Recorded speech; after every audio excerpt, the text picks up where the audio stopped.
You know, the closest most of us get to things like werewolves, pterodactyls, Bigfoot, giant snakes, Navajo skinwalkers, wolfmen, dogmen, black-eyed kids. The closest most of us get to that stuff is when we listen to or participate in Coast to Coast AM. But there are people out there who track this stuff down on their own. They go after it. They put their boots on the ground. They go out into the desert. They chase down these stories, interview witnesses, follow tracks in some cases. Crypto Four Corners is an organization that was set up by J.C. Johnson and a couple of his friends to pursue these kinds of mysteries in a hands-on manner. And they've come up with, put together a new documentary about Navajo Skinwalkers, a topic near and dear to my heart. And in just a moment, we'll hear from J.C. Johnson about his new findings. Stay with us. Much more to come here on Coast to Coast AM. In the Four Corners area here in the Southwest, where Arizona, Colorado, New Mexico, and Utah meet, there are a lot of strange stories about mysterious creatures, werewolves, shapeshifters, dogmen, dinosaurs, you name it. And one of the guys who's out there trying to track it all down and figure out, separate wheat from chaff is my next guest, J.C. Johnson. J.C., when I saw that your name listed on the guest list earlier this year, I thought, darn it, somebody else beat me to it. But I'm glad that you're doing some other stuff, and we had a good excuse to have you back on the show. So glad to be here. Thanks for having me on. Let's start with, for those who didn't hear you before, tell me about your group.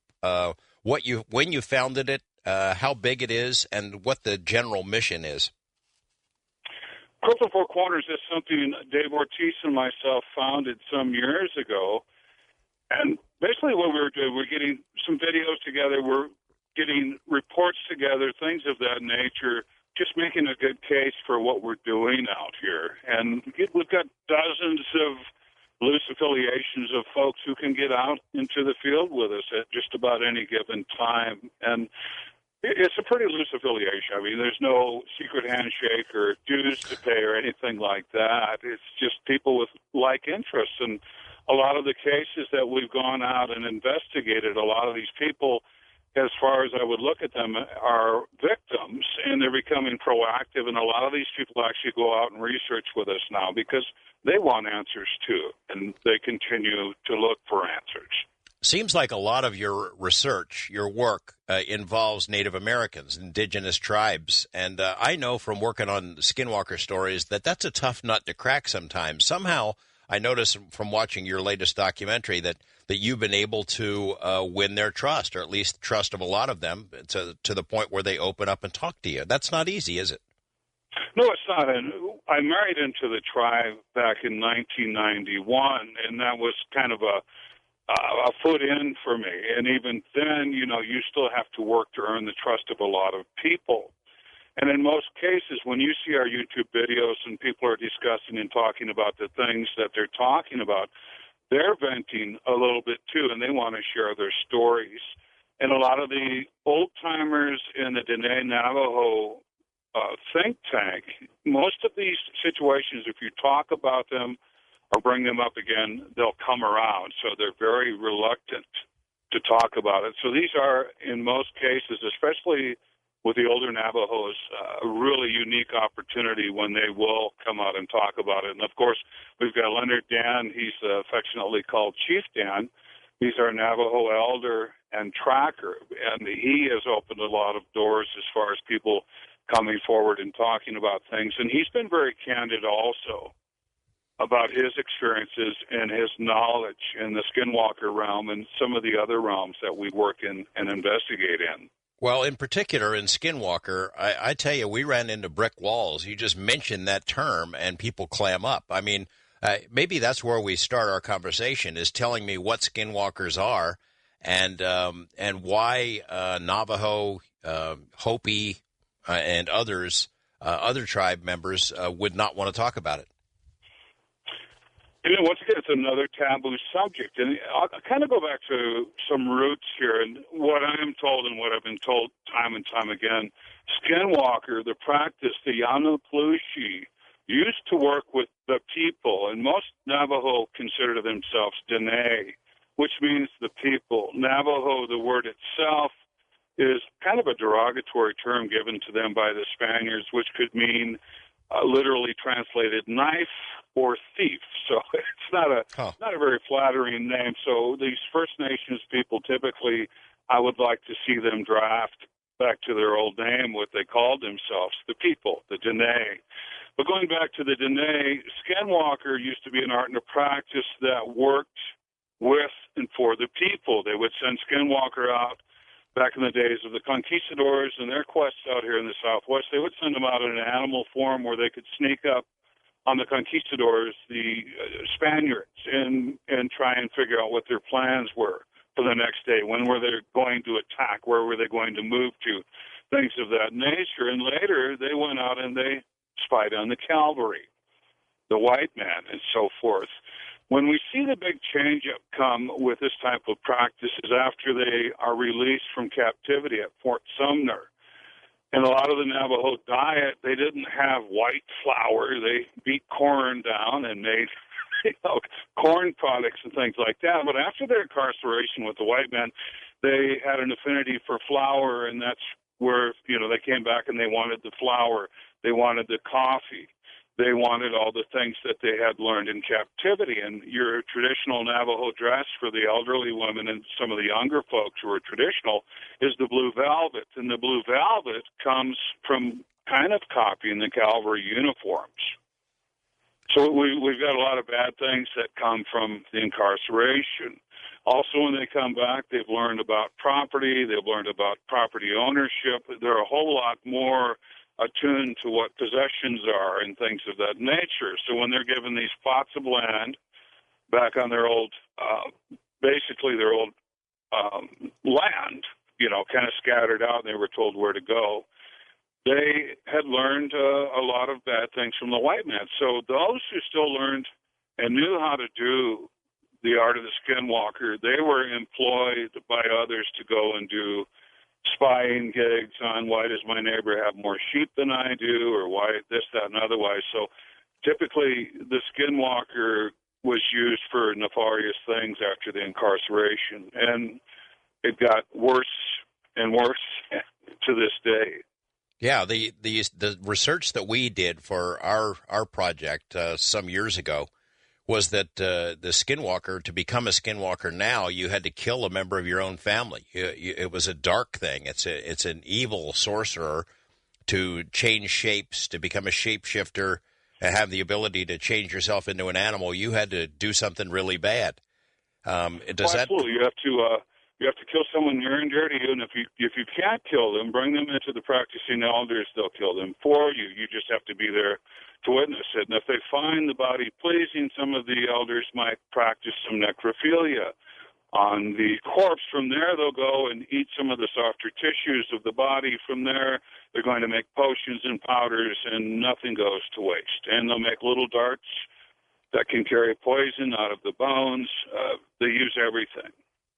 It's we think about these stories about men or women that can transform themselves into a coyote or a wolf or a bear or a bird. Well, that sounds like quaint folklore. And then you realize that same story exists pretty much everywhere in the world. Every culture in the world has its own werewolf or were of some kind of an animal. And, and these guys take it very seriously. Well, absolutely. Even out in this area, too, and we come across some practicing weirs. And your actual word werewolf, it should be spelled W-E-I-R, and that goes back to some ancient European situations. But we've got practicing weirs out here, too, and that's typically the Caucasian version of what you would call a Skinwalker. And it's your upright walking wolf, your bipedal wolf, 8, 9, 10 feet tall, in the Caucasian variety.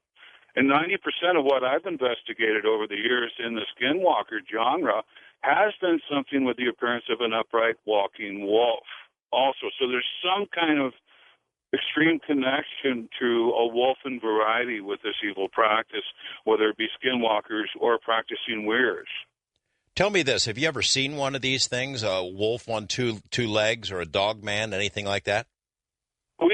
we've had things that we couldn't explain. I would say I've seen, you've got a couple of different varieties. When you're first apprenticing to become a shapeshifter skinwalker, Yanaklushi, you wear the hide of the animal that you want to emulate. If you're going to be a wolf, you wear the wolf hide. If you're going to be a coyote, you wear the coyote hide.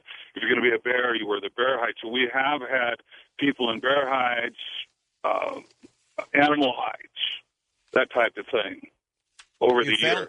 Yeah, you've found them, right? Witnessed. Yeah, you've found hides like that, but you've never seen one of these things yourself, as far as you know. We've seen the people up in the hides, yeah. Yes, we have. Tell me about this new documentary. We'll get into how the project started, and then the documentary is a wee bit older. It's on a private link. Oh, I see. Situation, yeah. But it is something that if you contact me in person, whether it be by email, Facebook, or on YouTube, I will send you the private link so you can watch this documentary at no charge. Are you going to put it out? I mean, to a wider audience, or we had it out for a while, and there's some really disturbing things in this documentary, and I think I would like to keep it to a limited audience.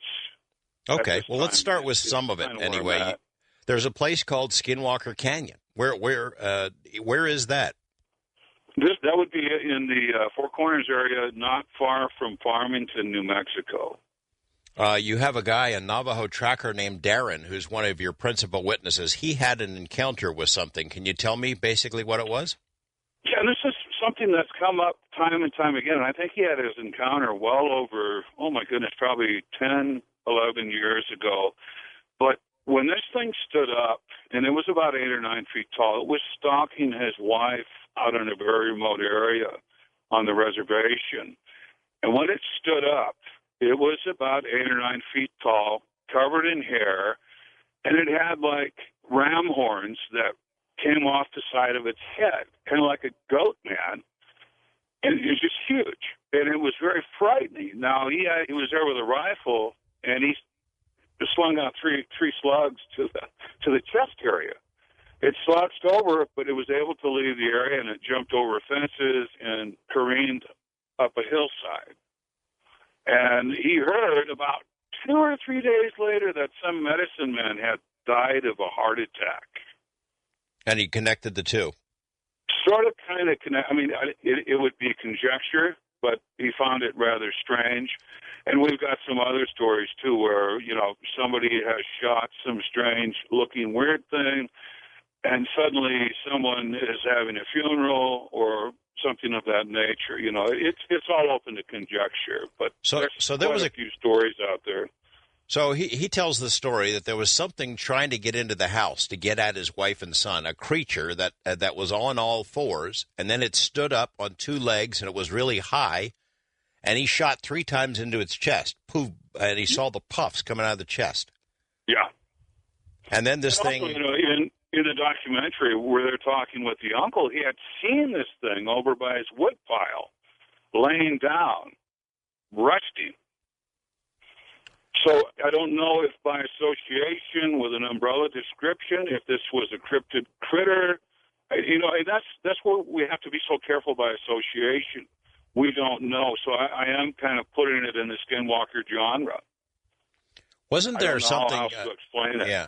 Darren also had found a coyote skin, a ball of clothes, a torch, all in a cave, right? Yeah, that's what we call Skinwalker Cave, and it's interesting. We've had some experiences there. We've had a lot of experiences in the canyon. We've also had sightings of the Sasquatch, the furry people, in this cave. So quite a interesting conglomeration around this area, in one area and in one cave. Didn't he had his bullets vanish from his gun or something? His flashlight failed in this cave? It was just all kind of... He had a .357 Magnum, and he had a full cylinder. He made sure that, him and his buddies did some target practicing earlier that day as they were making their way through the canyon, and he made sure he had a full cylinder in case they ran into some coyotes or some type of predator or something they would need to protect themselves from. And when he went and checked, all the bullets were gone. And he didn't remember them falling out of the gun or firing the gun. They just weren't there. Darren thinks he had a skinwalker encounter. He thinks that's what he's dealing with here, right? Yeah, and it's, I'll take it at that. And I've had descriptions of that type of creature before with the horns that roll down the side of the head, a lot like you would see on a goat, the curved horns. But a large, hairy creature, like sheep squatch. I don't know. I mean, there's different descriptions that kind of match up with what he saw. But at this point, without any more evidence, just his eyewitness testimony and what's going on in that area, it is something I'll put in the skinwalker category, some type of shape-shifting entity.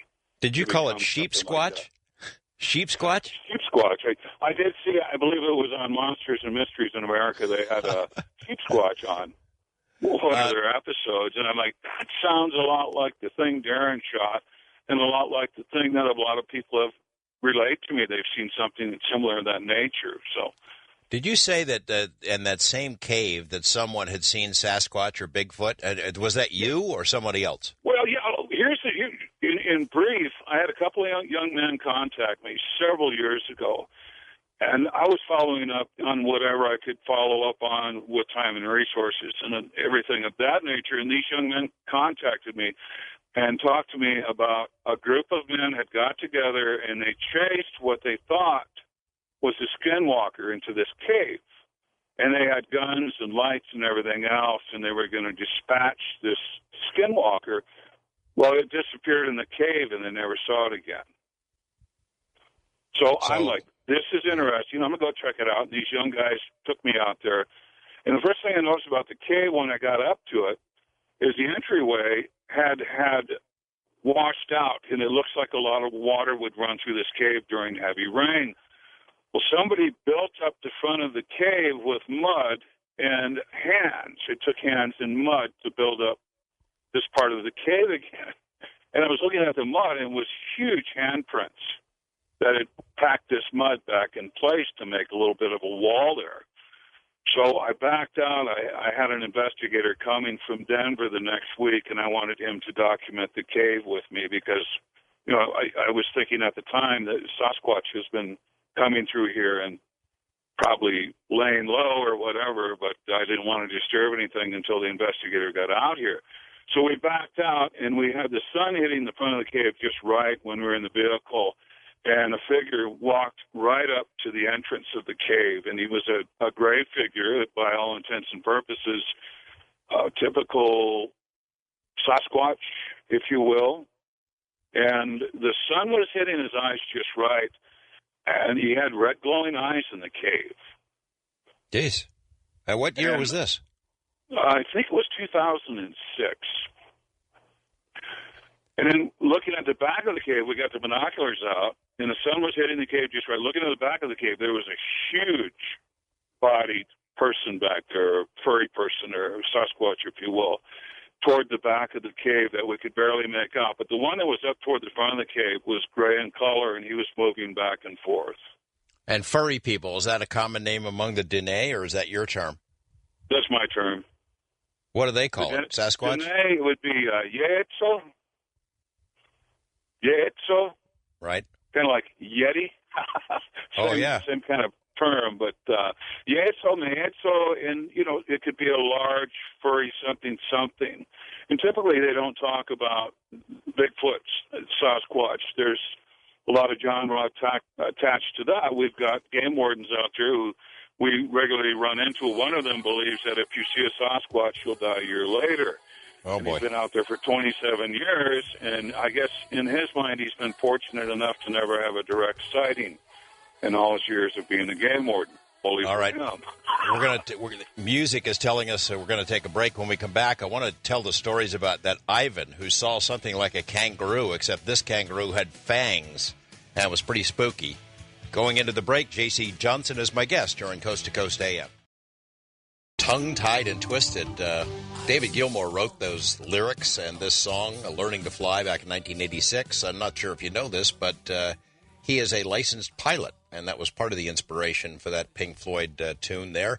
We're talking about J.C. Johnson, one of the co-founders of Crypto Four Corners, who's been pursuing skinwalkers, wolfmen, dogmen, and other weird beings in the Four Corners area. When we come back, we'll continue our conversation about skinwalkers and this strange creature that appeared to be like a kangaroo but had these big fangs. Stay with us.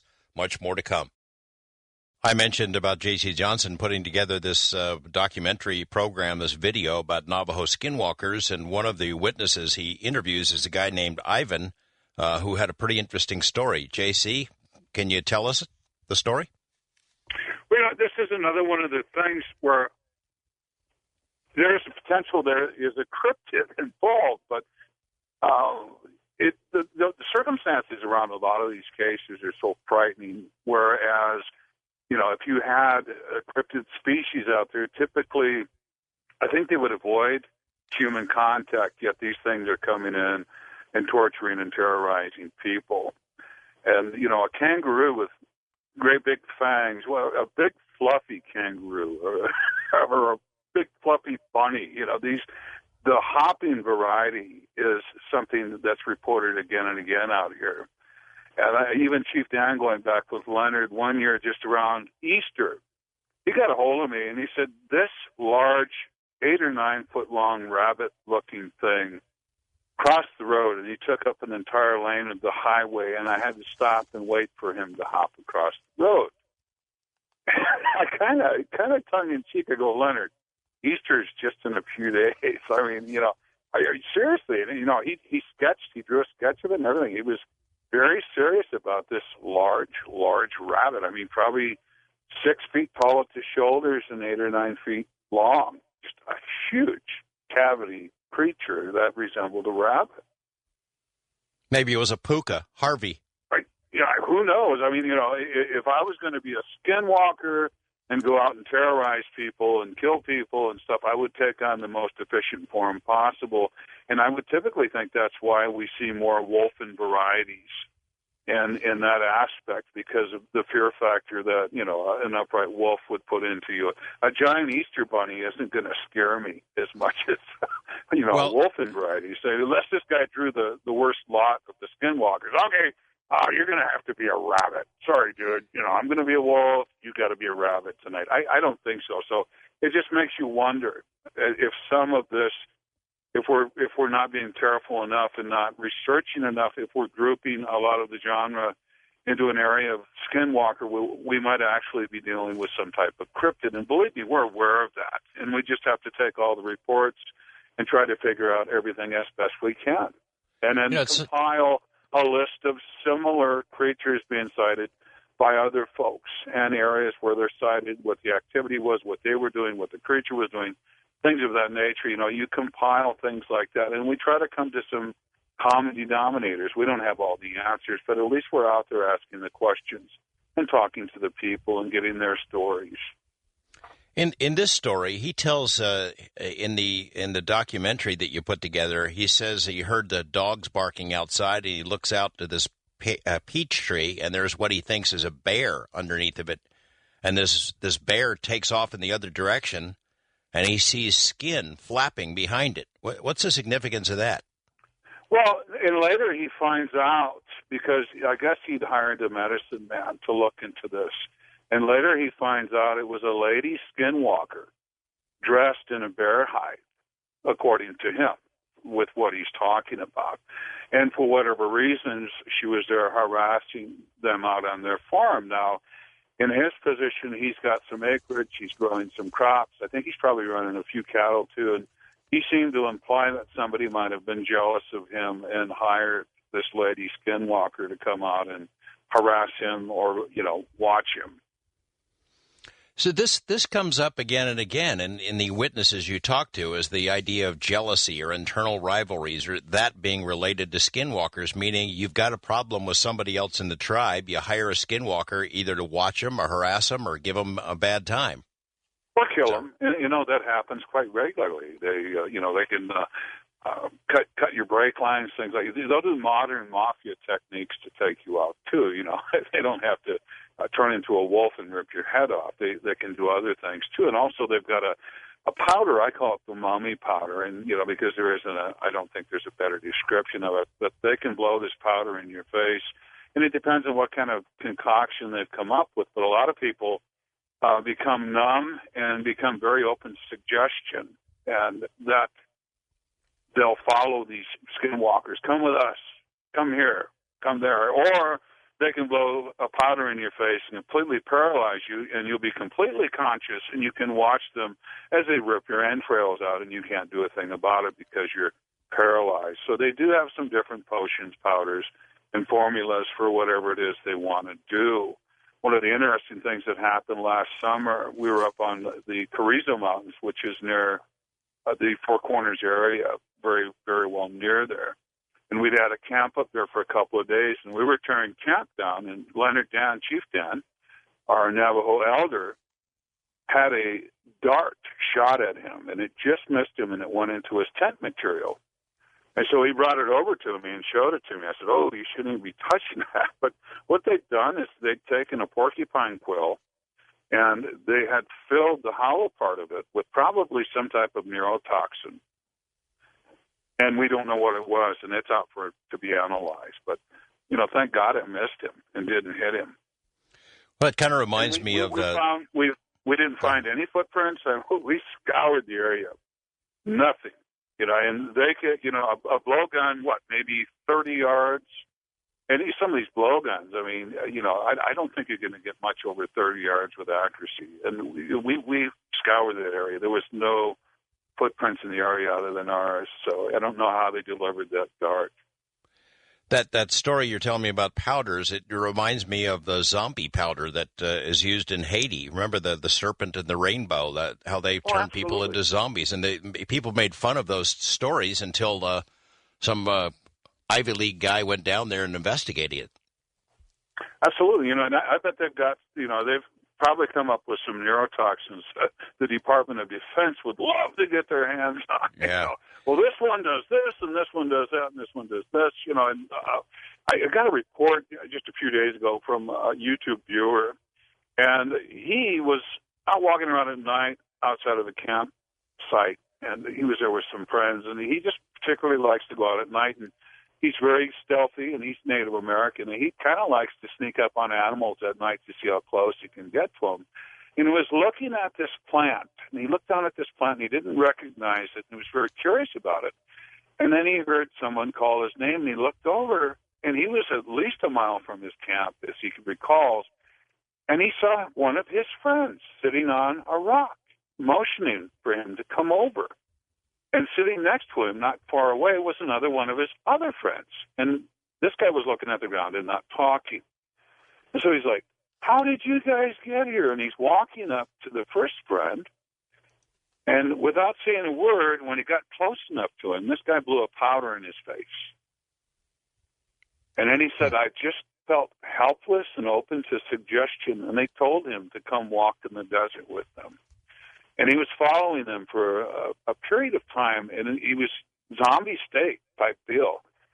And he really had no control over himself. But when he saw another plant that looked like the first plant he was looking at that he didn't recognize, it kind of brought him out. He came back to his senses, and he yelled at the figures, and he said, I know your names. I know who you are. I know who you are, and I know my name. I know my name, and I know who you are. And the figures changed from his friends into shadowy figures. And he said They took off. And he booked back to camp. And his buddies were sitting there, you know, and he had to ask them, were you guys up over here? And he said, no, we were out in the canoe, out in the lake. And he found out later that, talking with some elders, that if somebody's over water, these shapeshifters can more easily take your identity and have your appearance. And that's something to be aware of, too, is they could possibly come to you as a friend or a loved one and have that appearance. As an investigator, I mean, you have to be willing to be open-minded and listen to all this and take it all in without being too judgmental, I guess. But at some point, you have to wonder, is somebody pulling my leg? How do I categorize this stuff? How seriously do I take those kind of stories? No, it typically, when I've been in a position where if we have any qualms about something someone is discussing or talking about, it'll never make it to YouTube. And we've got well over 40 investigative videos on YouTube that you can go and check out, covering many genres. And I've gone so far as to remove all the advertising off of YouTube, so there's no financial gain in me for you coming and looking at the videos. They're there free of charge. If there is a commercial, I've got shared content, and YouTube puts a commercial there, and they get the money. So, and I've gone to great lengths to remove all the money off the table. Everything we do and have done virtually has been out of pocket for all these years. And I'm not picking on my near and dear friends and colleagues who have books and videos and so forth out there for sale. Just at this point, I don't want to be accused of any kind of profiteering whatsoever. Well, I don't think there's anything wrong with you. Nobody thinks you're going to get rich off of it. Doesn't seem to be anything wrong with you making enough to at least pay for your expenses on these trips. It is fun, I imagine, doing these kinds of investigations, though, but it does get costly. 20% fun, and, a lot of it just depends on what we're doing. There might be 99% boredom and 1% sheer terror. It just depends on what we're doing, where we're doing.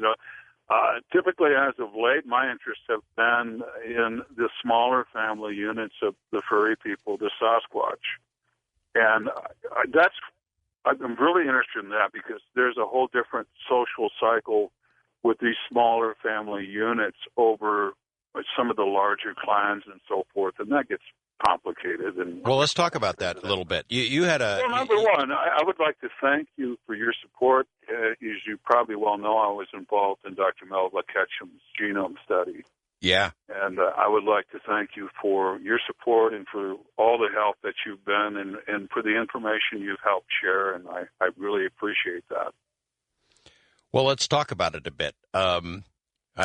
Actually, you know what? I want to wait on that a little bit because we're going to save that for the last hour to talk about Bigfoot and hair samples and DNA and things of that sort. I want to stick with the DNA stories because in the section where you interview this guy Ivan, you go back to Darren, and he tells a story. It might have been about Shiprock, but an area where there are all these stories about beings being seen and encountered, and about a group of men. I think they were hunters. They're in a truck, and something slaps the top of the truck.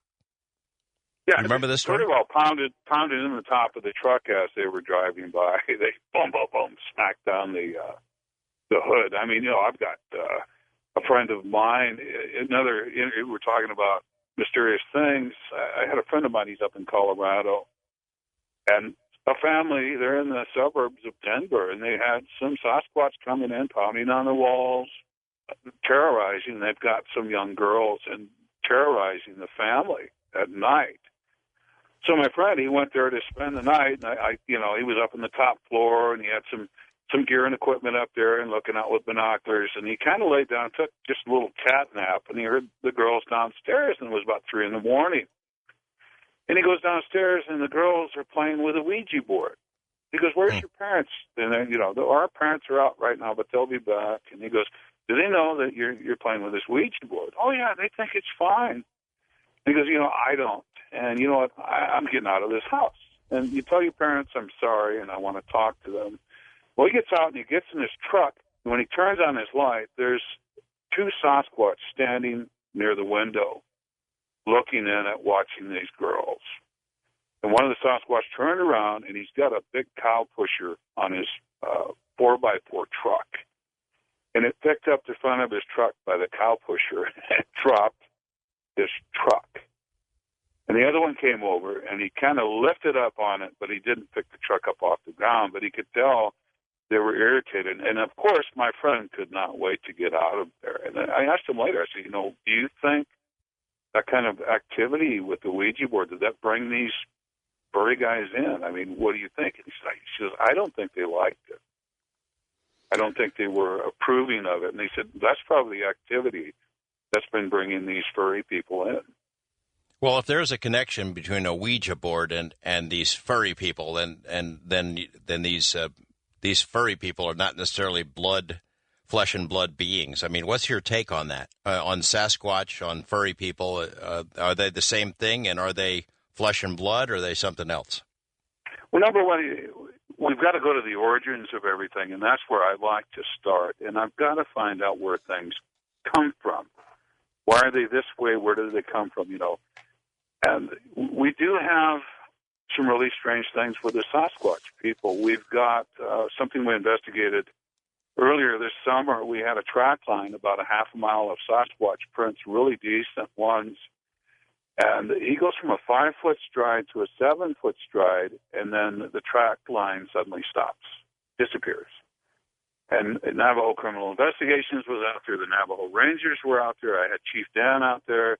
I had our Ute tracker out there. I mean, people combed that area, and there's nowhere for him to have gone. The track line just suddenly stops.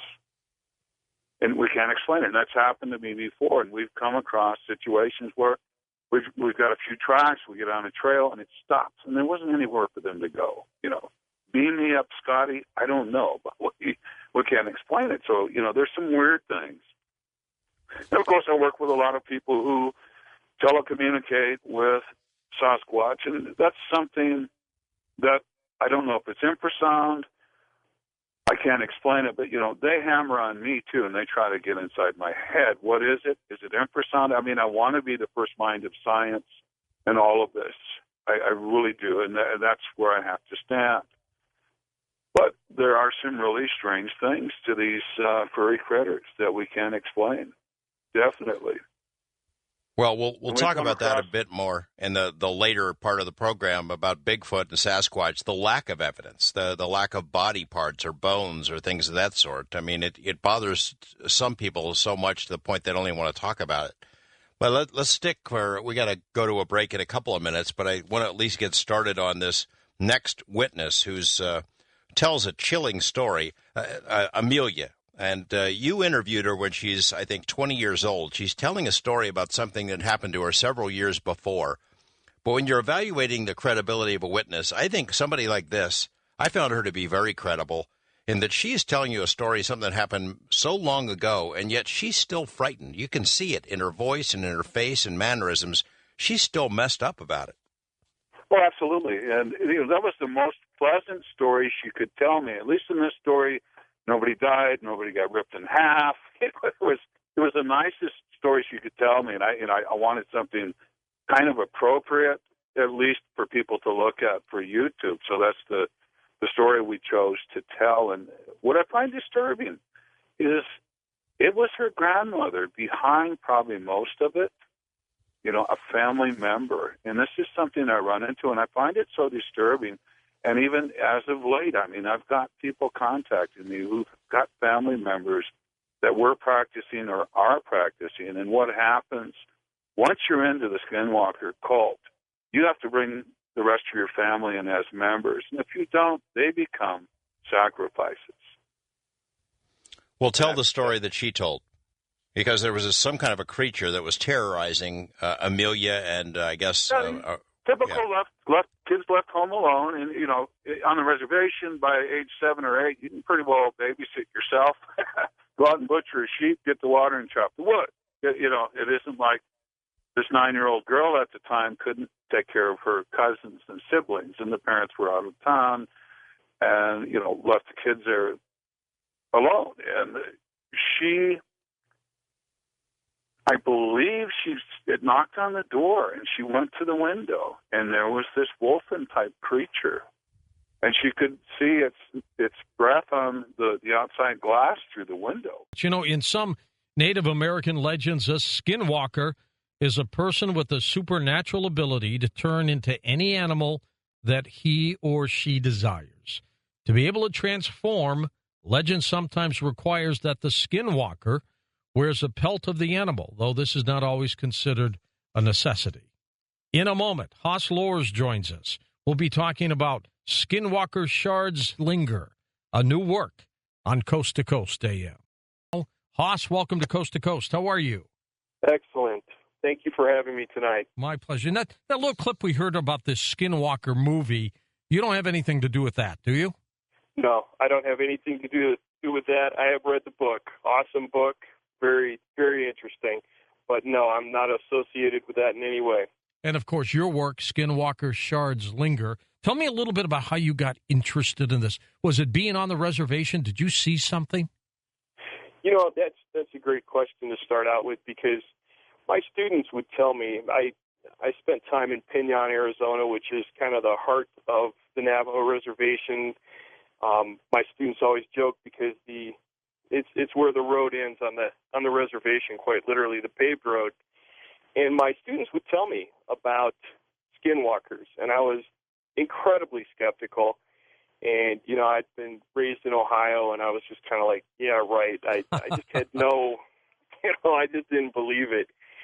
And one of my students, it was Halloween, which is really appropriate because it's right around the corner, and I was teaching a creative writing class, and one of my students submitted a story. I asked my students, I said, hey, scare me, you know, and so I got a lot of, you know, we took the outhouse over type stories, which they know I love to laugh, so they were awesome stories. And then I'm reading late at night through this one story, and this young man tells me about how his mother became a skinwalker. And the truth of the story was just there. I mean, you just could not create this kind of story, and it was really, really fascinating. It's detailed in the book, and that was kind of my introduction into skinwalkers, and it's a very frightening phenomenon. It sure is. Now, let's get your take. I read a little definition of what a skinwalker may be, but I want to get your take on that, Hoss. What would you call a skinwalker? A skinwalker in Navajo tradition is a shapeshifter. It is a group of people who do black magic and participate in witchcraft in a negative way.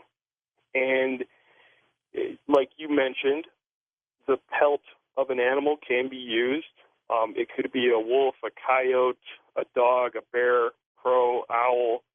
It just depends on, you know, what that skinwalker wants to do and wants to be at that time. So that's kind of just a brief, you know, explanation. There's a whole ritual and everything that goes into it. I've read about it. I've never experienced anything that had to do with a ritual to become a skinwalker. But essentially, it's a shapeshifter. Are they all evil? I believe so, yes. Yes, they are, absolutely. Are they out to hurt people? I think that their intent is definitely to hurt people. It's always a negative intent. And that's really why I wrote the book, is one of my friends, J.C. Johnson, he has a blog and some Facebook pages, and we were chatting back and forth, and some of the guys online were talking about skinwalkers and how, you know, we'll just shoot them, we'll stab them, you know, kind of in a flippant, naive type of manner. And I just thought I had several experiences where I came in contact with skinwalkers. I almost died from it. Oh, and I thought, boy, this is not something that we want to be flippant about, that we want to be, you know, naive about. I had avoided writing about it, and didn't really want to write about it, but I felt I had to. How did you almost die, Hoss? What happened?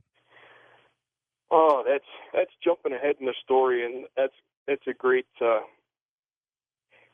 question. I was living on the Navajo reservation at the time, and a dog came up the driveway. It was kind of dragging its leg, foaming at the mouth, and my two dogs were outside with me. We were right at the edge of the garage, and I told my dogs, I said, you know, chase this dog off. And it was really queer because they both kind of just yelped and ran back toward the door, and I thought, well, that's weird. So I put the two dogs in the house, and I grabbed a 2x4.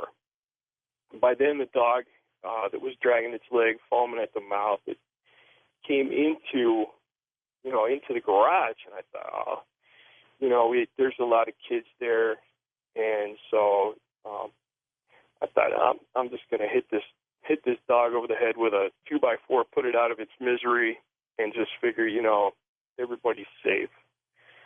So the dog kept coming, came up to about probably 3 feet away from me, and I just hit it over the head as hard as I could with a 2x4, and it just laid it out flat. And it was dead. I mean, it released its bodily functions. I mean, it was completely dead. So I took it. I didn't want to touch it, so I scooted a little T-shirt that I had out in the garage underneath it and pulled it outside. And it was snowing pretty hard by then outside. It was late fall, early winter. And so I pulled it outside, threw it out in the snow, and walked back inside, told my wife I'm going to take it down to the dump, and dump it. Walked back outside, no dog, no tracks, nothing. Just gone. Gone completely. And there's snow. It should have shown up. And I just, I kind of sucked back and I was really, really shocked. And I walked back in the house. I told my wife what happened, and she had a really concerned look on her face. At this point, I was still pretty naive, and so I just let it go. That evening, probably midnight, 1 o'clock, I was sick. I was so incredibly sick. Vomiting, diarrhea. I mean, I couldn't keep anything down. Jeez.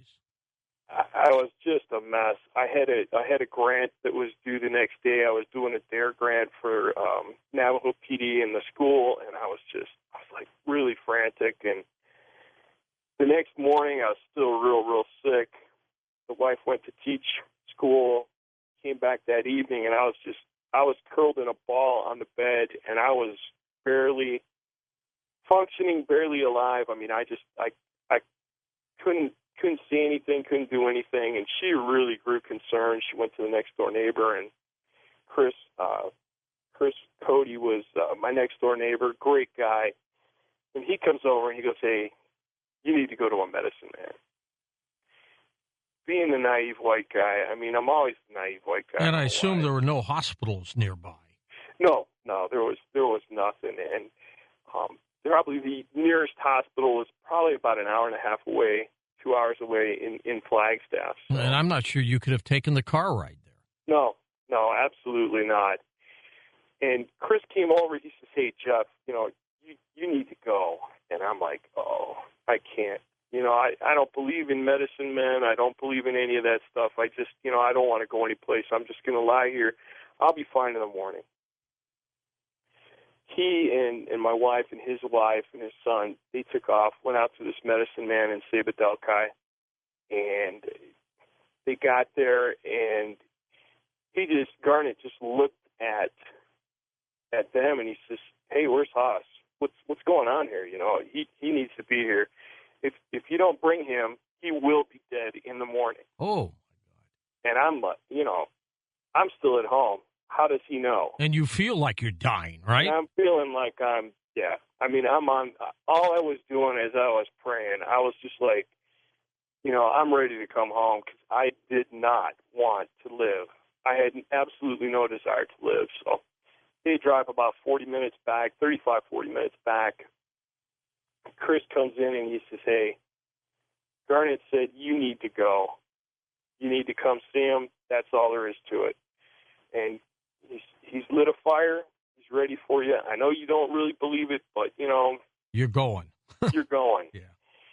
Picks me up, he wraps me up in a Pendleton blanket, puts me in his Nissan Pathfinder in the front seat. His wife, and his little boy get into the second seat of the SUV.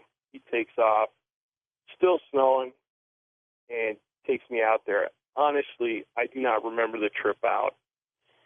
They get me into the hogan. A hogan is a traditional Navajo dwelling. There's a fire in the middle, glowing coals. Mm-hmm. Is it a tent or a building? No, it's a building with a hole in the roof, and then so they can vent your smoke. It's okay. kind of it's like round. So they don't pipe the smoke out. They just okay. Just vent it, and it depends on how traditional it is. Garnet and his family, they live the Navajos still live in a very communal type setting, and so they have a regular house, and then they have the hogan, which is where Garnet lives because he's a medicine man, and it's a very traditional structure for him. Now, some Navajos also live in hogans, and they're very modernized. It just depends. Anyway, I digress. All right, hold on for a second, Haas. We're going to hit this break, and we'll come back and talk about what really happened to you there as we talk about skinwalkers. Hoss Lohr's our guest for the first couple hours. His book, Skinwalker Shards, Linger, an incredible story of skinwalkers, the ability to transform into an animal. We'll be back. And welcome back to Coast. We're with Hoss Lohr's, his book, Skinwalker Shards, Linger. We're talking about what he has gone through looking for skinwalkers. So you're taken to this Navajo reservation. You're with a shaman. What happens then, Hoss? So we're sitting at the fire. I'm wrapped in a Pendleton. I'm shivering. Honestly, I do not remember a lot about it. I remember that Chris's little boy did not come into the Hogan, which was really unusual because he and I are real close. He's just a great little kid. And I just remember the shaman, the medicine man, started mixing things together. He got out his kit, and he starts mixing things together and starts talking to me. We go through, I've been through quite a few ceremonies on the reservation, so I knew what to do, and I followed along. And he says, okay, he's got this little thing that's in his hand that he's mixed together. And he goes, okay, put this in your mouth. And he puts it in my mouth, and he says, chew while I pray. And I'm thinking, oh, boy. And I start to chew, and I start to chew. And if anybody knows, Navajo medicine men and their prayers take forever. I'm just sitting here thinking, oh, great. Which is, it's interesting because I start foaming at the mouth, and I got foam just running down my chin. Jeez. He's praying, and he's praying, and he's praying in Navajo, and he's chanting. Are you choking at that time? And I'm just like ready to gag. And finally, he ends his prayer. He looks up at me. I swallow. And it was like just a thunderclap. Bam. And I look around and I'm thinking, what am I doing in this Hogan? What am I doing with Garnet? Why am I, and everybody's just looking at me and they're kind of grinning because, they're all Navajo and I'm the white guy. I'm always the white guy in the middle, and they're just looking at me like, great. And everything was gone. And I look around and I see Chris and I said, Chris, where's your son? And he looks at me and he said, he wouldn't come in because he saw the bad man follow you into the Hogan. And so he didn't want to be in here with a bad man. The bad man. Is this whatever might have possessed you or taken over or something? Exactly. And when I talked to Garnet, I asked Garnet what happened, and what he explained to me was fascinating. He said, when I hit the dog over the head, it released a powder from that dog, the whatever that had created that skinwalker was released into my nose and my mouth, and I swallowed it. And so in essence, I had taken all that poison inside of me. And he says, you're going to need to stay close to the bathroom for like the next 24 hours because you will be very, very sick, but you will be fine. And if you had not come to me, he said, I guarantee you would be dead by tomorrow morning. Now, the Skinwalker dog, which obviously was not there, it disappeared. Right. What do you think it was? Was it that evil entity that the little boy had seen? Yes, absolutely. And the one question that a lot of people have asked me is, who was it? And that's the first thing I think I ask Garnet, the medicine man. I asked him, who was it? And he just looked at me and he goes, you know who it was. And yeah, I do. And he said, don't you ever tell anyone who it was, because that malevolent evil is going to come, back to you if you name it. And the only way, well, there's several ways that you can kill a skinwalker, but one of the ways is that you confront the person and you name them and you say that they are a skinwalker. And in Navajo tradition, that person will die within 3 days if you confront that person. Just by doing that? Just by doing that. Now, have I ever done that? No, absolutely not. So what did the Navajo, what did they say about skinwalkers, Hoss?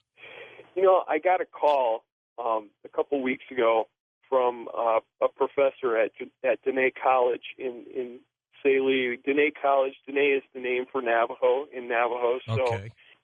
the LaFrinda Frank was really concerned because of the book, and she had read my book, and she was just like, I really want you to stress that the most heinous, most horrible thing is witchcraft in a bad way.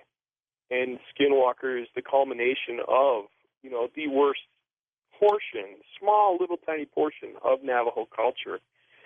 But she wanted me to emphasize that, there's really good medicine and really positive things that come off the reservation. So when it comes to Skinwalkers, that's as bad as it gets when it comes to a Navajo. Tell me about the Navajo Rangers. What do they do? They have been disbanded. They were a paranormal investigation unit, and they were sent around. I do not know who funded them. When I met with two of them, the one that I'm allowed to use his name is Lieutenant Dover. He let me look in his truck. Were these law enforcement people? The Navajo Rangers are a group of individuals on the Navajo reservation that take and go around and sort cattle, for lack of a better term, and make sure that they're like brand inspectors, everything like that. And so when I first met them, I jokingly said, hey, we have 38 head of cows over here, blah, blah, blah. And the lieutenant was like, well, we're not here to talk to you about your cows. But they had the same vehicles, the same emblems, the same everything. But when they opened the door, they had Generation 4 night sight equipment. They had AR-15s. They had computer systems in their trucks. I mean, these were not your typical Navajo Rangers. I dealt with Navajo Rangers all the time because of our cattle. So, yeah, they were paranormal investigators. They told me some wonderful, wonderful stories. Were they covert people, or are they pretty above board? They were covert until, I think, 2 or 3 years ago, and then they came out. They were on a Phoenix news TV show, and then they were disbanded. The one man that I spoke with, he's still investigating. He's investigating Sasquatch sightings, which are pretty common on the Navajo reservation. So the Rangers are fascinating, but they are not. I don't know who funded them, but they are not funded any longer. So how long have Skinwalkers been around, Hoss? Skinwalkers have been around, I think, originally, if you go back to the 1870s, when 1879, I believe it was Chief Manuelito, who was the head of the first Navajo police force. He accused 40 different people of skinwalking, of being skinwalkers, and they killed all of them. Now, that's in 1879, and I'm sure if you look in Navajo writings, there's a wonderful book called Storyteller by Leslie Marmon Silko. Okay. And she talks about about skinwalkers and how these stories were handed down to her. But there's very, very little said about skinwalkers. I mean, you just don't talk about it. Are the Skinwalkers basically, they're human until they convert, right? Right. And then do they come back to the human form, or are they stuck as one of these animal life forms? No, supposedly the only way that they can be stuck is if they speak to you in their skinwalker form. Then they can never become skinwalkers again. They will convert back into humans, and they will not be allowed or able to go back and be a skinwalker. How did they get this way, Hoss, in the first place? Somebody put a curse on them or something? No, this is something that you desire, and I think that they conjure it up. Yeah, essentially they do conjure it up. Going back to the story that the young man told me in class that he had written out in my creative writing class, his mother was what the Navajos call a glani. It's kind of for lack of a better term, I always call it a professional alcoholic. They just have, some alcohol problems. This lady was hitchhiking from Chinle back to Pinon, which are two different towns on the Navajo reservation. She was picked up by two men. These two men took her out to a hogan, way out in Neverland, and which is not hard in Arizona. And they had a trap door in the hogan. They put her under the hogan for 3 days. They dried her out, brought her back up in the middle of the night. They asked her, "Do you want to become a skinwalker like us, or we will kill you?" She obviously chose, "I would like to become a skinwalker." And then they told her, the way you become a skinwalker is you have to choose one of your children, and you have to sacrifice that child here, bring that child here and sacrifice that child. And then we will teach you the rituals that will allow you to become a skinwalker. And that is what she did. And this young man, he had all kinds of guilt issues because his mother came back to their home and took his sister. And she told him, "I chose your sister because, the male in Navajo tradition, she wanted to save this young man." Huh. And he was 5 or 6 years old at that time. And he would see his mother from time to time, but he knew that his mother was a skinwalker. And he related that story to me, writing it out. I guess it was some form of expiation, but it scared the life out of me. I mean, that was my first real, wow, this is really a serious thing. Tell me about the title of your work, Skinwalker, Shards, Linger. When we left the reservation, we went back to Ohio to see my parents. When we left the reservation, we got to Amarillo, and in J.C. Johnson's, on his website, he has these porcupine quills that had been shot at some of the guys who were researching skinwalkers. And what skinwalkers do is they'll take pieces of bone or pieces of porcupine quills, for example. Like little needles, I guess. Little needles, and they will shoot them at you. And they will go underneath your skin, and you won't even know that they're there. They'll fester, and you'll think, how did I get this, or what is it? Or you won't even feel them or see them.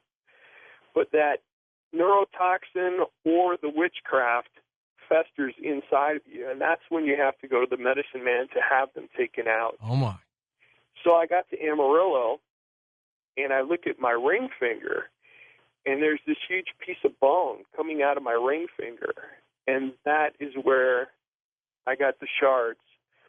So it was Skinwalker, Shards, Linger, because they linger, and then they come out after you've left the Navajo reservation, or you've left. I mean, skinwalkers can be any place, but that's what happened to me. How do they get you with a blowgun or something? Exactly. That's the theory. I don't think anybody's interviewed too many skinwalkers, but the theory is that it's like a blow dart that they shoot at you. Jeez, that's kind of dangerous, isn't it? It is. It is. You have photographed a UFO. Tell me about that story. And where were you? We were in Greasewood. The family ranch is in Greasewood, Arizona, which is on the Navajo reservation. And we have grazing rights there, and we were running cows there, and my wife was teaching. I saw odd lights on this place called Satan's Butte.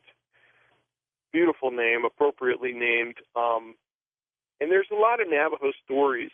That's what I love about the Navajo people is the Native people have not lost their storytelling ability. And I love to listen to the stories. So I would hear stories about this huge hole that was on top of Satan's Butte, and how in the early 1900s a snake would come up out of that hole, huge snake, and it would talk to people, and it would grant wishes. And so I heard these stories, and I thought, wow, that's a fascinating story. You know, it's really interesting. And then I started seeing lights over there, and I thought, wow, that looks like a UFO. Went in the house, grabbed my wife, said, come on, you got to see this. She goes outside, she looks, she's like, yeah, nothing's there. She kind of looked at me like, we're going to get the guys in the white coats to take you away. And I'm like, no, I swear I saw something. A few nights later, I saw it again, and I just told her, I said, we got to drive to Flagstaff. I'm going to buy a really good, expensive camera because I want to get this, you know, I want to get a digital image of it. We drove to Flag. I bought a nice Nikon, came back, and then, of course, you don't see anything. And we waited and waited and waited. And then one night I heard the horses really were spooked. They were about 50 yards from the house. They were really spooked, and I went out to investigate and take a look, and it was just getting on dusk. And I saw this cigar-shaped object kind of hovering about 4 feet off the ground behind the horses. And our horses are not, you know, they're not cheap. So I was a bit concerned. So I reached back in and I grabbed a pellet gun. I always kept the pellet gun inside because we have mares and we have studs coming around, you know, trying to have their way with the mares. And so I'd shoot them with a pellet gun and they'd run off. So I aimed at this object, shot it, ping, and I heard this ping, and I'm thinking, whoa, what the heck is it? Like it was metallic? Yeah, like it was like a metal object. Wow, you know, and it was kind of hazy, kind of misty. It was cigar-shaped, but it was not floating vertically. It was floating horizontally. It was like a torpedo cigar with a flat bottom. And so all of a sudden it shot across the ranch, the yard, at an incredible speed, and I just caught it out of my peripheral vision. And then I thought, I need to run around to the back of the house and see if anything is over on Satan's Butte. Went through the house, grabbed my wife, said, come on, we got to take a look at this. Got out back, probably about maybe 2 miles, 2.5 miles away. There's this craft hovering, and it's dropping tendrils of light down onto Satan's Butte. And I have wonderful pictures on my internet site, on my blog, and you can see the tendrils of light coming down. I grab my Nikon, I'm taking pictures. She has the binoculars. She's looking, and she looks at me, and she says, hey, there's another one behind it. Get a picture of that. So I got a picture of that. Took a whole bunch of pictures. I thought, wow, this is so cool. We see it on TV all the time, you know, and like, finally, I wonder who I can report this to.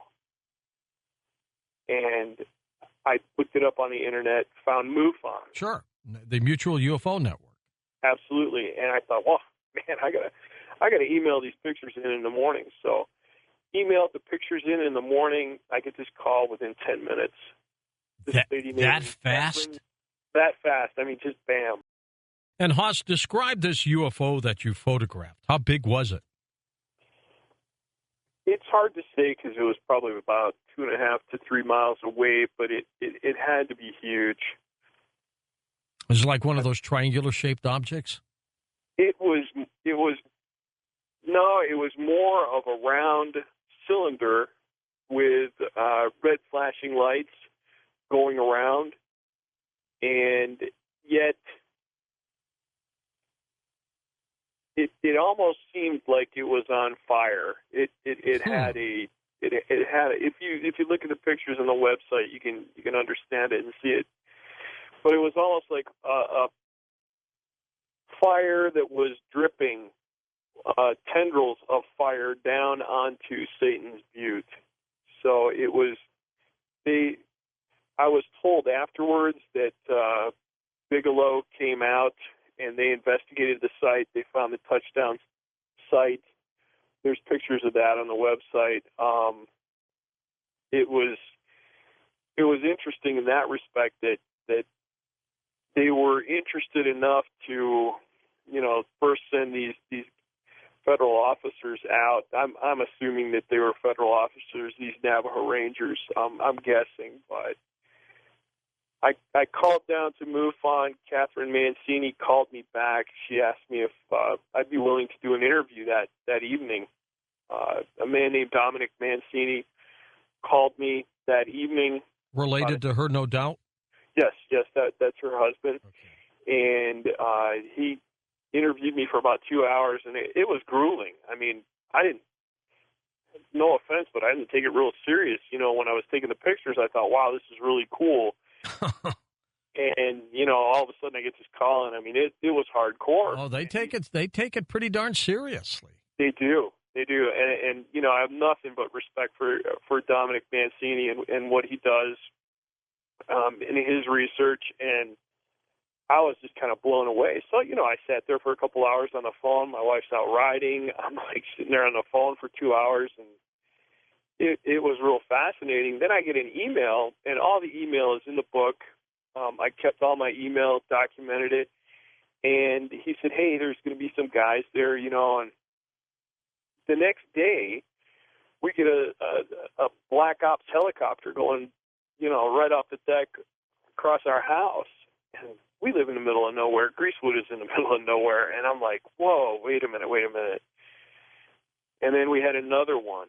And I could tell that somebody was really taking it very, very serious, what I had photographed. And when I talked to the Navajo Rangers, they took it very, very serious.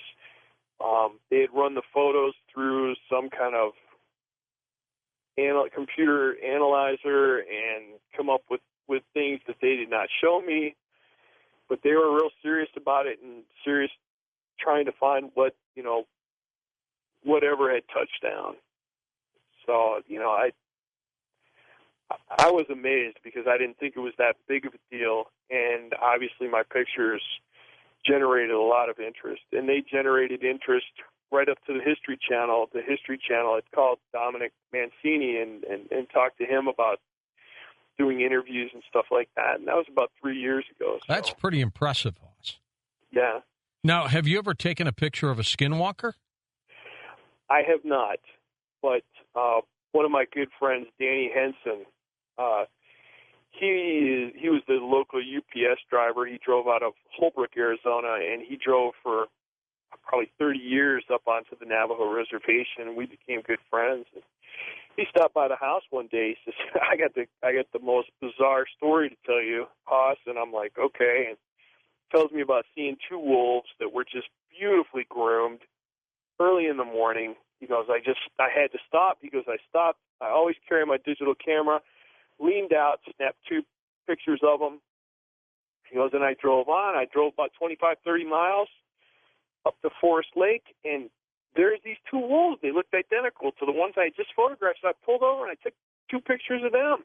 He goes, here, and he throws me the digital camera. He says, check it out. I take the digital camera, I turn it on, I flip through the pictures. There's 4 pictures of the side of the road and some grass. And I looked at him, and I thought he was spoofing me. I'm like, I was like, great, that's awesome. That's a good one. You got me. That's funny. And he had this really disturbed look on his face, and I went, oh, no. And then we both realized what he had taken pictures of is these wolves were skinwalkers returning from their evening romp through wherever and doing whatever, and he had seen them on the side of the road and attempted to take pictures. Do you think I never have. Do you think these skinwalkers, Hoss, might be sent by the devil? It would not surprise me. I would not be surprised because I think that my personal faith is the only thing that preserved me through, the different meetings with skinwalkers that I've had. Let's take a few here. Calls for you. Denver, Colorado, we go. Dwayne's with us. Dwayne, you're on with Hoss Lors on Coast to Coast. All right. Yahate, how are you? Hey, how are you? Well, I'm doing good. Hey, I was just kind of curious approximately where you were and how long ago this was. I also do missionary work down on the Navajo reservation almost every summer since 1978. And over the last couple of years, I've heard of some mutilations, some horses, mules being mutilated, and a couple of sightings of skinwalkers as well. So I was going to try to put two and two together and see where you were and how long ago. I was in Greasewood approximately 4 years ago, when 4 to 5 years ago was the time that it was happening. Before that, I was teaching school in Pinon, Arizona, which is pretty much right in the middle of the Navajo reservation. So both times in Arizona. And is location important for this, Hoss? I think that when it comes to skinwalkers, they are on the reservation. I think with Navajos raising children on the reservation, it's pretty common for them not to want the children to go out at night, not to do a lot of things at night. I went through cultural sensitivity training, for lack of a better term, and when I first went to the reservation, that's one of the things that they taught us, that they talked to us about. So, do the Navajos feel threatened by the skinwalkers? I think threatened would be a harsh word. I think that they know that their medicine men can cure them and protect them, but they are respectful of them, and they try to avoid talking about them, try to avoid thinking about them, because if it's almost as if you're calling them to you. That's why I had such a difficult time convincing myself to write this book. But, I wanted to get the word out there that these are not a good thing. And yet you have to respect them and try to avoid them. Next up, we go to Wayne, truck driving in New Jersey. Welcome to the show. Hi, Wayne. Go ahead. Hi, George. Hey. Thank you. I am Danae from Chinle, Arizona, and I come from a long line of medicine men, and they were all skinwalkers. And the story he told of how the woman had to kill her child, that is the sacrifice that everyone in my family made to do skinwalking. And the only way you can really kill a skinwalker is a part of them they set aside, sort of like a trinket, and it's buried or it's hidden. And until you find that trinket, you can never kill a skinwalker until they naturally die. But they do have the freedom to go back and forth. And the trick is to never let your skin be shown, which is your trinket. And you're saying, Wayne, that many of your family members were skinwalkers? Yes, my grandfather was a medicine man in Chinle, and his brother and his fathers for at least 200 to 300 years. That was their practice. And my aunt also made that choice. She was a black witch and a medicine woman. So half of the family kind of went to the black, and the other half kind of did the white medicine. But they all had the ability to skinwalk. What, were they good people until they were doing this? It was kind of like a witch's coven, basically, is what you could call it.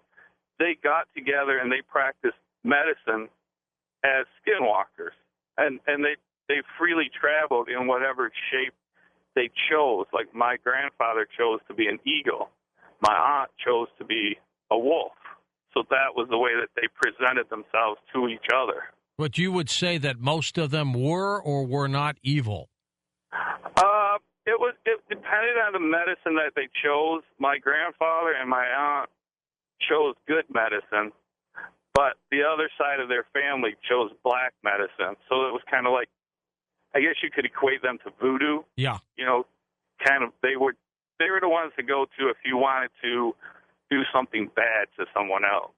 All right, thanks for that, Wayne. And Haas, once they went to the darker side, could they ever switch and come back to the lighter side?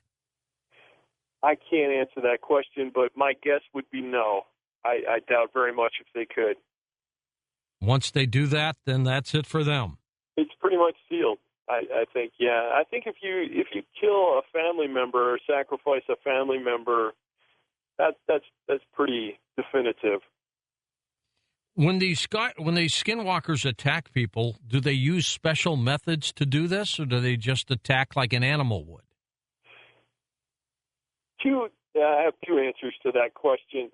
One of the things that they do is they blow what's called corpse powder onto the person, or if they can get close enough, if the person is sleeping, they'll blow it up their nose, and that's... Which is what happened to you. Yeah, and that's to, pretty much kill them. The other way is through chanting. One evening, I went out to feed the horses. It's probably about 9 o'clock at night. I had my .38 revolver with me. I went out to feed, and I heard this chanting. It sounded like two Navajo men chanting close to our horses. And I thought, my Navajo is terrible. I mean, it consists of mother-in-law jokes. And so, I thought, well, I wonder what they're saying. So I ran back inside. I got my wife. She came back out, and she started translating. And what they were doing is they were cursing our land, cursing our horses, cursing our house.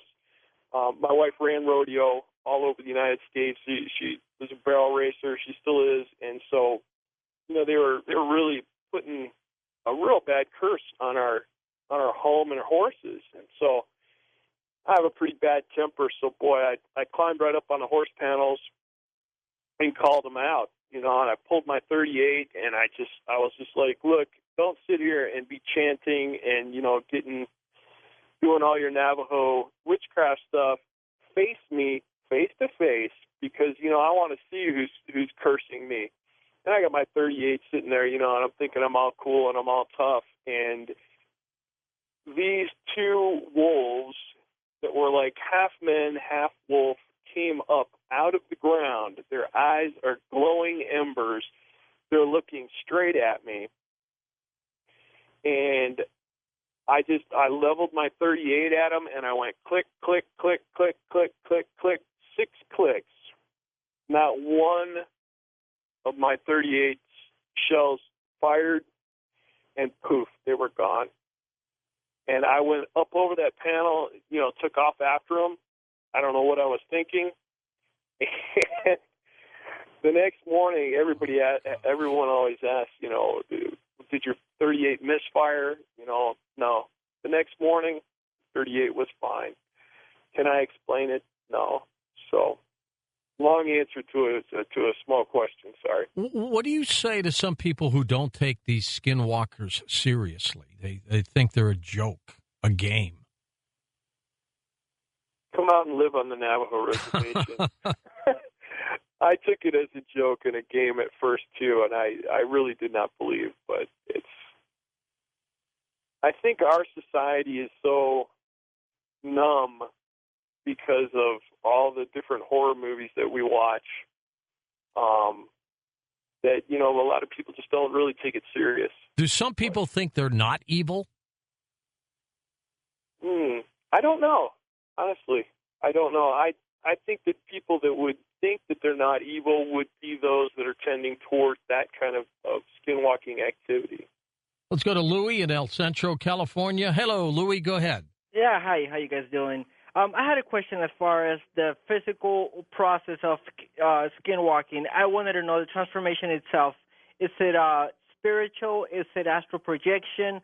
Or is it an actual physical transformation, in which the human body will turn into an animal body? And if it's a physical transformation, what happens to the rest of the matter? Or is there like a special amulet or some kind of technology that allows this to happen? That's an interesting question, Haas. Great question. Leslie Marmon Soko deals with that in her book Storyteller, and in the different medicine men that I have spoken with who will actually speak about it, it is a group of people in a Hogan who have taken on and put these skins on them. They go through a series of incantations, and physically, while their human body stays there, they physically change into these animals, and they can travel at incredible speeds. You can't hurt them. You can't do anything to them. So I'm guessing that their physical human body is still back at the Hogan, but these are for lack of a better term, maybe astral projections of them. When you took these pictures of the UFOs, when you called them in to MUFON and they came running in, but there was some question about some black helicopters and black vehicles in the area. Yes.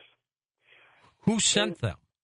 You know, my guess is that MUFON is either, well, I think it came out that MUFON was tied in with Bigelow, or Bigelow Aerospace had bought MUFON. When I originally began to look into this, I thought that it was maybe the federal government, because, I mean, the helicopters that were going over were definitely, you know, military helicopters. So once I started looking into it, and then Bigelow Aerospace contacted Dominic Mancini. Dominic Mancini contacted me. By that point, the UFO activity stimulated the Skinwalker population in Greasewood, and different relatives of mine had seen Skinwalkers.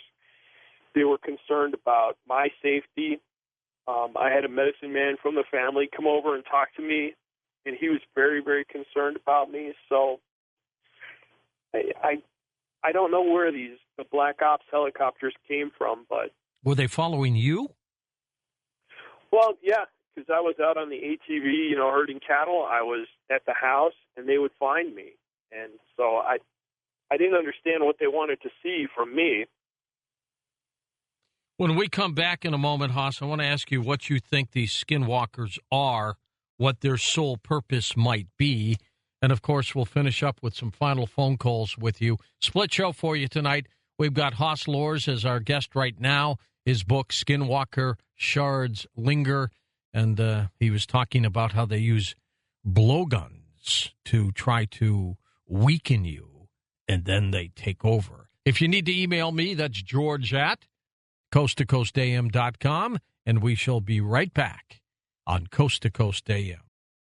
How would you like to look at a television program and a whole bunch of videos? No obligation, and take 10 days to do it absolutely free.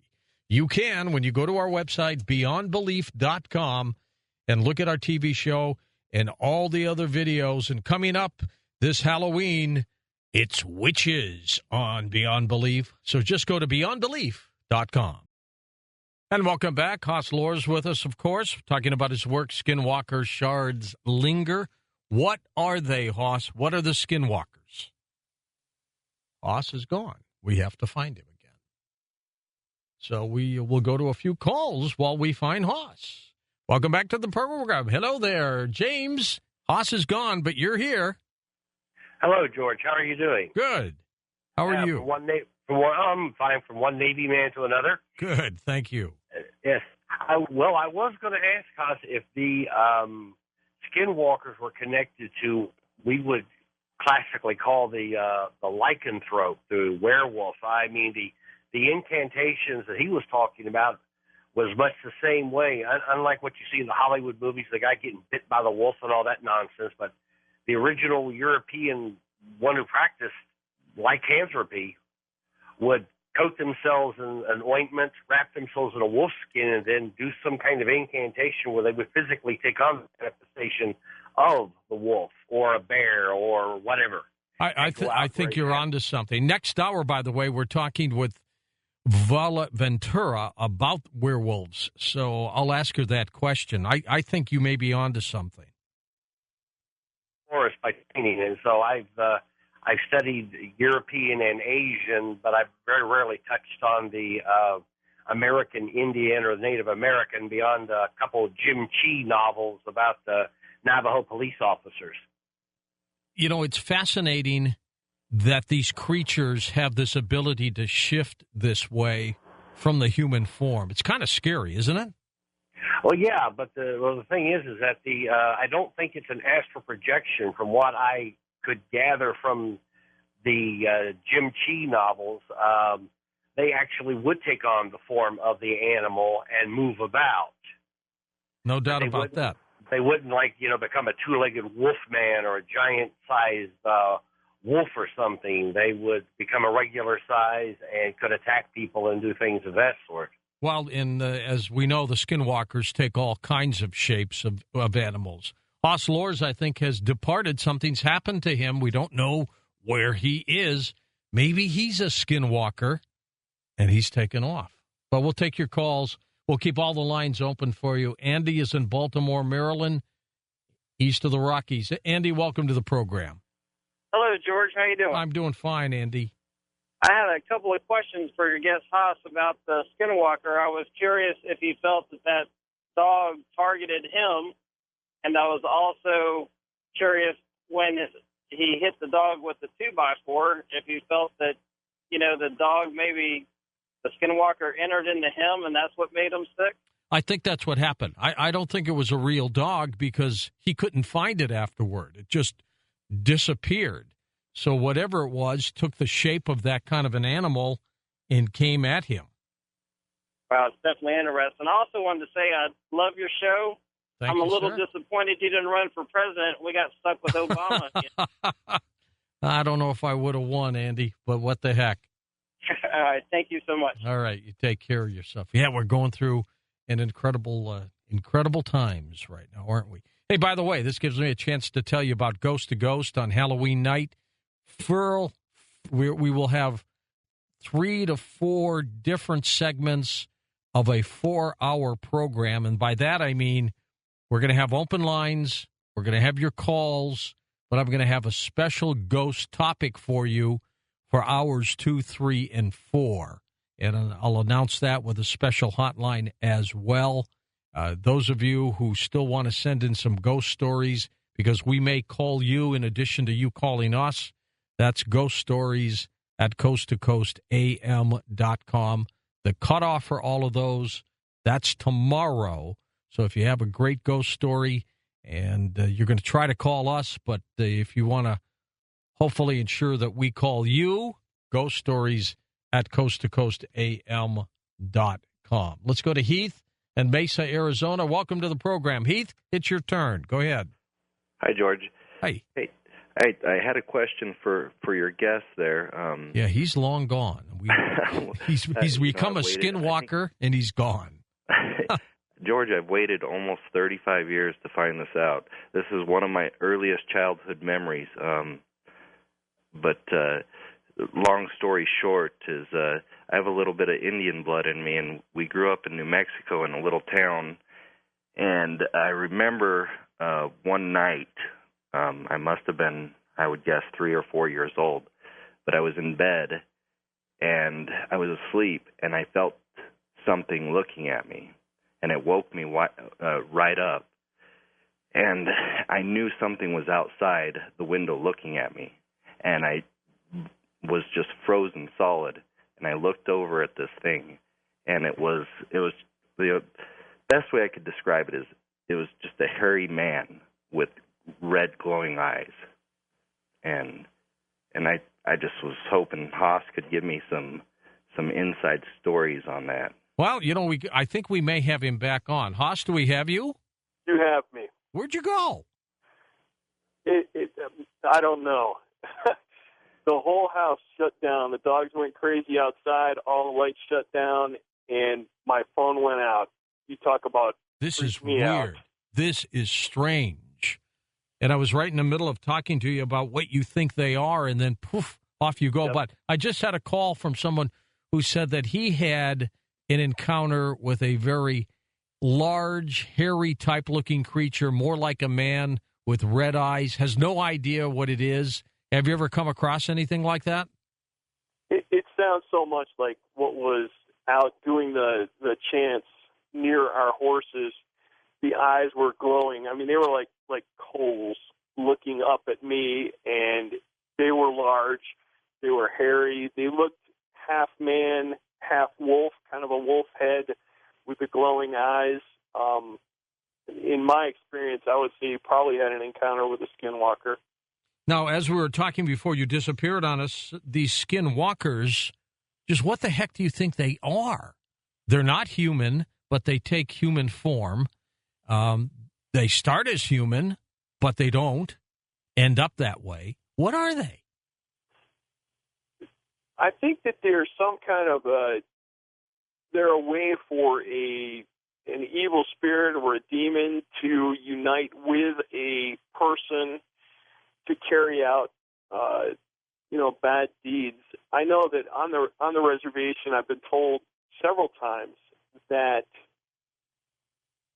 there's a lot of jealousy, a lot of hatred, a lot of revenge, and so they will go to these black magic or witchcraft men and women and ask them to go and, for instance, my wife was winning at rodeo, doing real well, and so they wanted to curse the horses.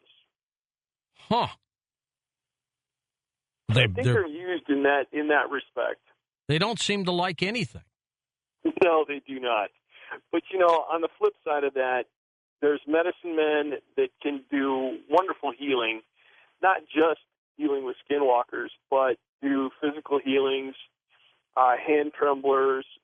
There's many very positive medicine men on the Navajo reservation that do great things for the people. Let's go to Farmington, New Mexico, west of the Rockies. Harley, it's your turn. Hello, Harley. Thank you. Yeah, I got two stories about skinwalkers. I've seen it. One of them, I grew up on a reservation, so my clan is Puertocojan Shloanakai Bushishchin. I'm part of the Saltwater People clan. So I was raised in a Hogan, and one night when we were teenagers, me and my twin brother, basically Navajos lived together, like he said, and me, my uncle, my aunt, we all lived together with my mom. And it got evening. My mom told us to tell my uncle to go eat. So we went next door, and we told him to eat. We ran back, and we were running back. You know how your eyes play tricks on you? You sometimes see a shadow or something. Oh, yeah. And I just saw a shadow, and I thought I just saw me. But my brother stopped, my twin brother, and he said, "Did you see that?"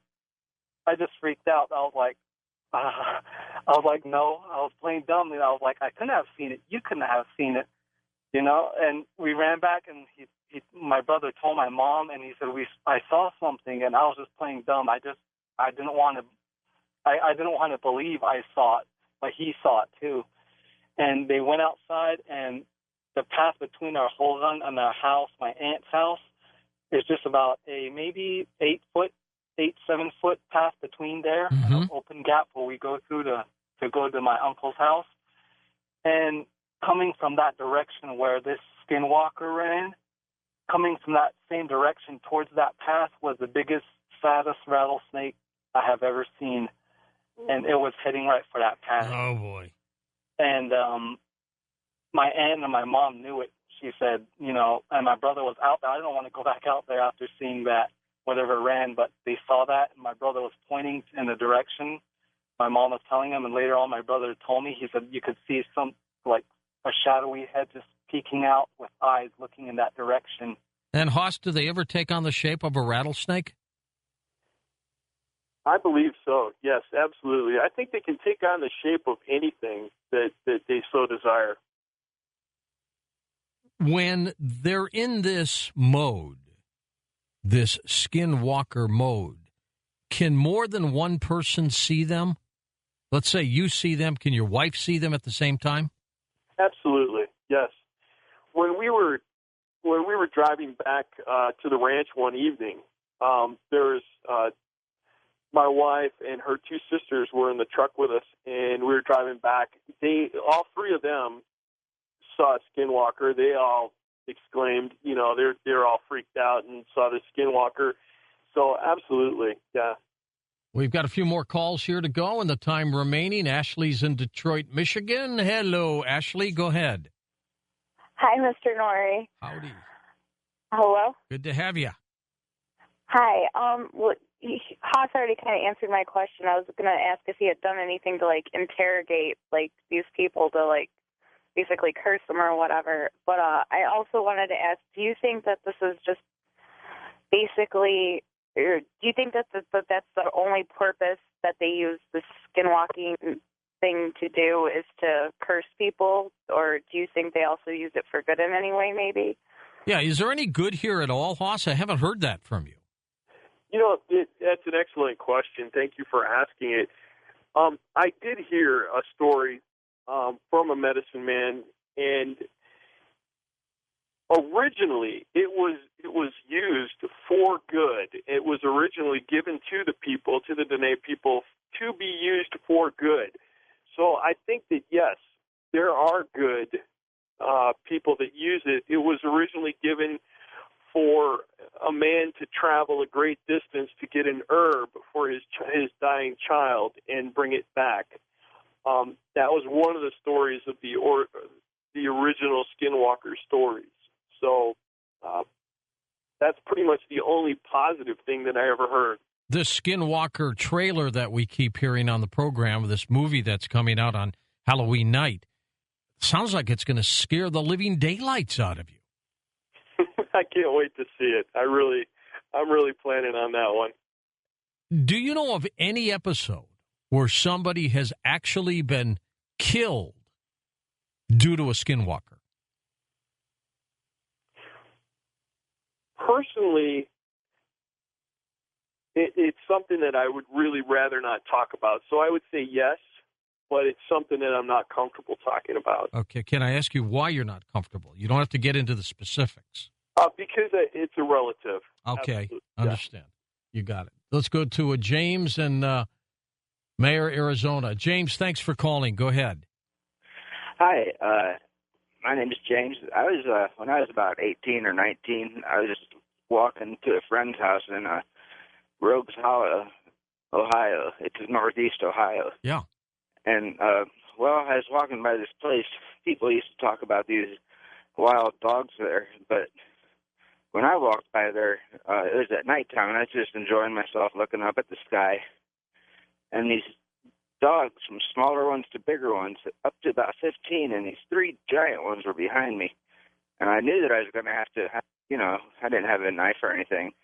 And I just knew that I was going to have to turn around and break one's neck and then try to do it to the next one. Hopefully they'd go away. And the next thing I knew, one of them bent over and whispered something in my ear. And just as I was ready to turn around, as my cue to turn around, I wasn't afraid or nothing. And you've heard dogs being beat by 2x4s and they scream. It's just a scary sound. Well, anyway, it's just this big burst of light, and I did a complete 180-degree turn without moving my muscles. And I noticed I could hear the sizzling, and I looked, and I was like about 50 foot high, just coming back down into the solid form. And I could see the photons, like light waves, sizzling through the trees. Almost like a Star Trek. Do they beam together like protons, Hoss? Not that I have seen. No, not that I've seen. These were individual that I saw. That would be kind of scary, too, though, to see that happen. Yes, absolutely. Why do they seem to, in your particular case with the dog that disappeared, I mean, nobody wants to see an animal hit by a 2x4, but I don't think this was a dog, was it?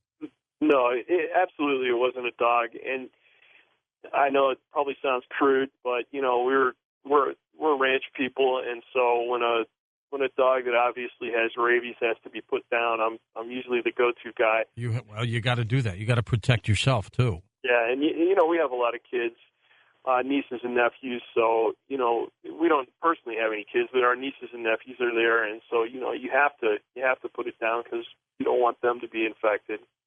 Let's go to Olivia in Beaumont, Texas. Good morning, Olivia. Hi, George. Howdy. I've heard, are these skinwalkers also called Chindi by the Navajo?